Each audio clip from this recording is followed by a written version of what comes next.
Hello बच्चों, चलिए प्रश्न पढ़ते हैं।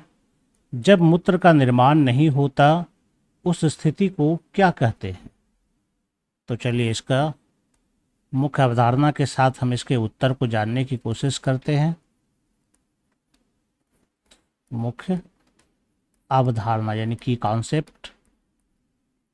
तो यहाँ पर जो परिस्थिति है वो यह है कि मूत्र का निर्माण यहाँ पर नहीं हो रहा है।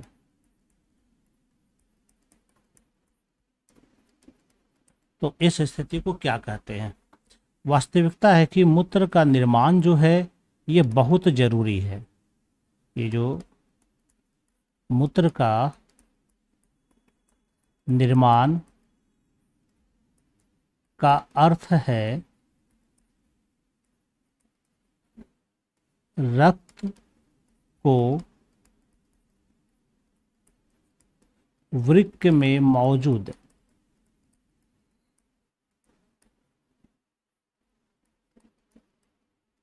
नेफ्रॉन के द्वारा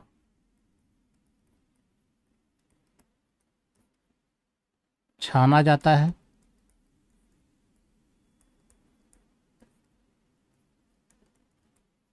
और सभी उत्सर्जी पदार्थ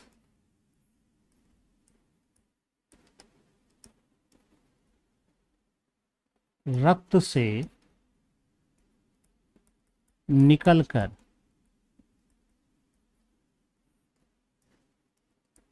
मूत्र द्वारा बाहर निकल जाता है। ये बहुत ही महत्वपूर्ण प्रक्रिया होती है, क्योंकि मूत्र अगर निकलता है तो शरीर के अंदर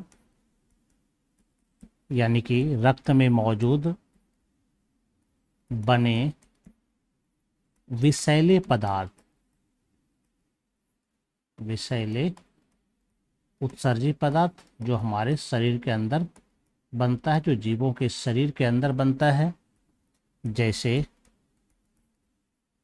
यूरिया, जलीय जीवों में अमोनिया भी बनता है।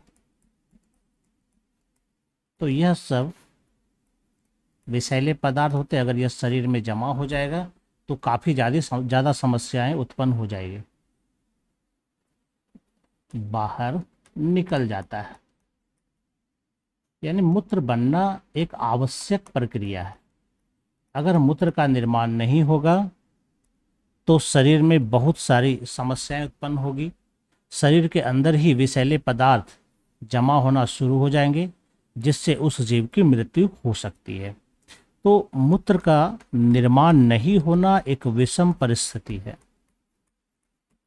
मूत्र का निर्माण नहीं होता है तो इसके लिए एक विशेष परिस्थिति है। इस परिस्थिति को हम लोग कह सकते हैं, इस स्थिति को कह सकते हैं, इस बीमारी को हम लोग कह सकते हैं एन्यूरिया। एन्यूरिया इसको कहते हैं। ए का मतलब होता है अनुपस्थित और यूरिया मतलब यूरिया जो उत्सर्जित पदार्थ है, यानी कि उत्सर्जित पदार्थ शरीर से बाहर नहीं निकलता है। इसी को हम लोग कहते हैं एन्यूरिया। यानी हमारा जो प्रश्न था कि जब मूत्र का निर्माण नहीं होगा तो उसको क्या कहेंगे, तो हम इस अवधारणा के आधार पर चलते हैं तो हमारा उत्तर क्या निकलता है? एन्यूरिया हमारा सही उत्तर होगा। आशा करता हूँ आपको ये समझ आया होगा। धन्यवाद।